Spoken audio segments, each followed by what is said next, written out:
Well, hello and welcome to an Oddball Wednesday video from yours truly. It's not really oddball, it's a freaking kit reveal for Boss Nass. But I have a question for you. Do you like teams that have a great load of defense? Are you tired?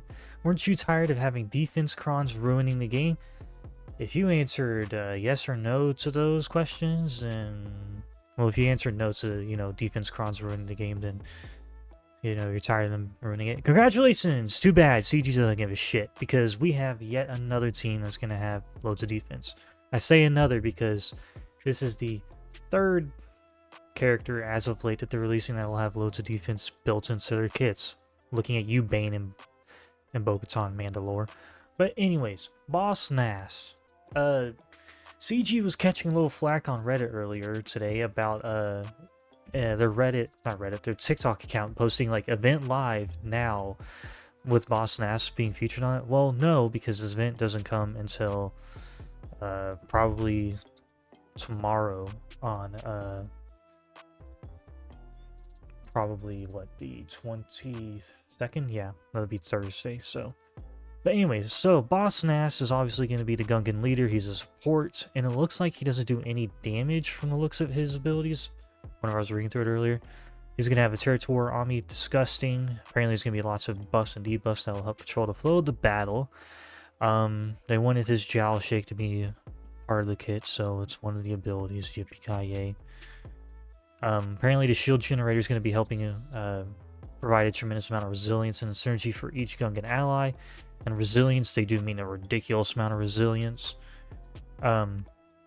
Apparently, all Gungans will be converting a portion of their max health into max protection, which will be important whenever you consider modding for them. So, anyways, like I said, he'll be in the marquee. Apparently, the shield generator, whenever it loses all stacks of recharge, it'll use a basic ability. Let's see. The new marquee structure. We're trying to figure out something new specific for the Gungans. Each tier has both additional and daily rewards. So make sure to come back each day. You're gonna make us have to replay his marquee event. Are you kidding me? Apparently the shield trainer will be able to be summoned in a Naboo raid whenever that finally drops, because apparently, summons can't be present in previous raids, but they have to make a exception for the Gungans, because the Gungans are pertinent to the Naboo raid. And Boss Nass is going to be a Relic 5 requirement for unlocking Jar Jar Binks. So it looks like all 4 of the Gungans for Jar Jar will be Relic 5, not Gear 12 or Relic 7. Relic 5, I honestly will take over a Relic 7 requirements like Bo. But anyways, Boss Nass's ability is as basic as Boss's command. It inflicts offense down target enemy for a turn and calls another random Gungan ally to assist, dealing 30% more damage. I don't think he does any damage at all on his abilities, so, he'll be basically like a Mon Mothma of sorts, because, as you will see, that's kind of pertinent. During Boss Nass's turn, he recovers 30% protection, gains 10% max protection, stacking to 100%, and maxing at 100%, until the end of the counter, and inflicts vulnerable on the target enemy for a turn. So, nifty. He can recover protection, gain stacking max protection, and yeah, inflicts vulnerable. His first special is Bombad Favor with a 3-turn cooldown. You dispel all debuffs on Gungan allies, and they gain 25% TM and Retribution for 2 turns. Allies recover 20% protection. If there's an active allied shield generator, you remove 1 stack of recharge from it. Gungan allies gain additional benefits based on their rolls. The attackers gain crit damage up. The tank will be taunting for 2 turns, and the support and healers will be getting speed up for 2 turns. So, nifty heal on a 3-turn cooldown. I don't know if we'll be able to cycle through that quicker or not, but I think it depends on how fast his base speed is, to be completely honest. The second special is Intimidating Order with a 4-turn cooldown. It's this little head wiggle thing. You dispel all buffs on all enemies. If an enemy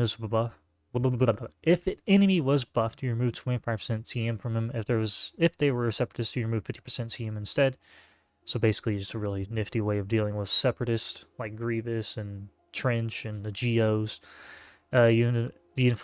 You inflict the target enemy with exposed for 2 turns, and you inflict all enemies with defense down 2 dots and healing immunity for 2 turns. So, kind of an annoyance, but it doesn't say, one, it can't be resisted or anything like that. So, it could possibly be resisted. It also depends on how much base potency he has. So, that'd be pertinent to know. We're going to look at his leadership first, and then the shield generator, and we'll look at the unique last. So, his leadership is boss of Gunga, which is Zeta Omicron, the Omicron for Territory War. Don't get your hopes up if you really want to use this in GAC right now. So, the text says Gungan allies gain 30% max protection in offense and 30 base speed. So, who knows how fast they'll actually be. Whenever Gungan allies attack at a turn, they inflict speed down for a turn. And the first time each Gungan ally drops below 50% health, they gain 50% bonus protection for 2 turns. That's going to be annoying because, like the CG said at the top of this, you're going to be wanting to probably mod them for more protection or health, max health to go into their max protection. So, that's going to be annoying as all be. If they're an ally shield generator, whenever it loses a stack of recharge, which is, the shield generators thing, Gungan allies gain 1% max protection, maxing out 50% until the end encounter. So, more max protection. If the shield generator is defeated, Gungan allies gain 50% TM at the end of each Gungan ally's turn to remove a stack of recharge. So, you'll have to be keeping an eye on the stacks of recharge for the shield generator and all that fun stuff. And if all allies are Gungans at the start of battle, you summon a shield generator in the if the ally slot is available. So, basically, if you're putting in Boss Nass and a whole bunch of miscellaneous Galactic Republic, it's not really going to be beneficial because then you won't have the shield generator, and then you'll become kind of well, not I mean, he'll still be decent, but you'll be losing out on all the benefits that the shield generator brings to the field. The Territory Wars stuff, while in Territory Wars, Gungans gain 50% more max protection and 30 speed on top of the base 30% and 30 speed. At the start of each Gungan ally's turn, they recover 20% protection, dispel all debuffs on them, so that'll make them quite nuisance on defense. And whenever a Gungan ally is dazed or stunned, they dispel it, cover 75% protection, and gain 4 stacks of protection over time, which is 10% for 2 turns.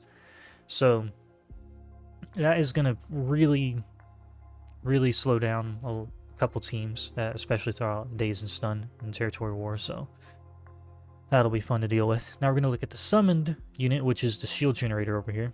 We're just going to go through it real quick. So it's basic is Plasma Pulse. All Gungan allies recover 100% protection, gain 25% TM, and they have their cooldowns reduced by 1. So that'll be the way that Boss Nass is spamming Intimidating Order and Bombad Favor. Its unique is Big Bombad Shielding. The shield generator has 10 stacks of Plasma Shielding, which cannot be copied, dispelled, or prevented. Whenever it takes damage, it loses a stack. So it's basically like the B1 Battle Droid, which, whenever it takes damage, it loses it. So this is where the massive amounts of defense comes in that I said earlier. While this shield generator is active, Gungan allies have the following benefits. They have plus 500% defense, they're immune to critical hits, and they take reduced damage from percent health damage effects. So basically, you have to destroy this stupid thing before you can even kill it. And Plasma Shielding, which is the 10 stacks that this shield generator starts off with, while this shield generator has it, its allies gain bonuses. What bonuses? I'm really not entirely sure. Oh, I think the bonuses like the uniques and all that crap. So, but yeah, 500% defense for the entire team and immunity to critical hits. So you're basically gonna have to focus that stupid thing down if you can, because I don't remember how they worded the tank, but it sounded like it was gonna be taunting pretty consistently. And we won't really know about the Fanlax until it drops later, and probably like a couple weeks or more from now, honestly, or probably a month or so. Because the way they tend to do marquees is every couple weeks, honestly. But anyways, so the unique for the Plasma Shield is the Pride of the Grand Army, which is Grand Army of the Gungans. The shield generator has no health protection and cannot be defeated or destroyed while it has Plasma Shielding. Duh. When all stacks of Plasma Shielding expire, the shield generator is destroyed. The shield generator is immune to buffs and debuffs and its max health and max protection cannot be increased because it has no health and no protection. It's literally just a static. It's like the crates in some of the Galactic challenges or conquests you have to hit to like remove dots and such, The shield drainer has 50 stacks of recharge, which cannot be copied, dispelled, or prevented. When it loses all stacks of recharge, it takes a bonus turn and gains 50 stacks of recharge. So 50 stacks of recharge is pretty damn useful to have, honestly, because let's be honest, from the way it looks like they will be getting their turns rolling, they will be constantly, the Gungans will be constantly charging through that shield generator's recharge stacks. Recharge, this unit will take a bonus turn when all stacks expired, and then the summon unit stuff, blah blah blah blah blah. That's its unique to summon one. And here's Boss Nass's pretty face. They did a pretty good job, not gonna lie. I honestly was not expecting him to look as good as he does. But anyways, let's get to his unique that I skipped over because I'm tired of CG putting the leader beneath the unique. So his only unique is the Anchor of Resilience, which is a Zeta ability. At the start of the battle, he loses 75% of his max health and gains that much max protection. So you probably want to go full health sets with health primaries to turn that into max protection, obviously. At the start of Boss Nass's turn, he gains potency equal to 50% of his current protection percent until the start of his next turn. So again, max health is going to be, not max health, health primaries and health secondaries, and probably some speed secondaries would be beneficial as well. And whenever enemies are afflicted with speed down, they have 25% critical chance and offense, which is going to be quite annoying. And then if there's an active allied shield generator, whenever a Gungan ally loses TM, they gain 10% of their current max protection stacking until the end of the battle.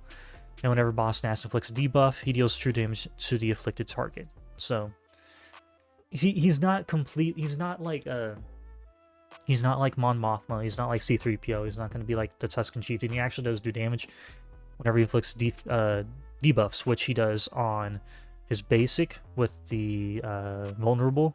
He does it with Bombad Favor. No, not Bombad Favor. With Intimidating Orders, with the defense down, dots, and healing immunity. So he can do damage. I don't know if you want to mod him for... I mean, a little bit of offense wouldn't hurt with him, honestly, if you think about it. Because if it's doing true damage, it probably wouldn't hurt. But, yeah. I hope y'all are ready for really defense-heavy metas, because we got rid of the Datacrons, we finally told CG to shove it, and then they turn around and say, you shove it down your throats and enjoy your characters with loads of base defense, because you're getting it, bucko. But I'm honestly not too upset with this kit. It looks interesting.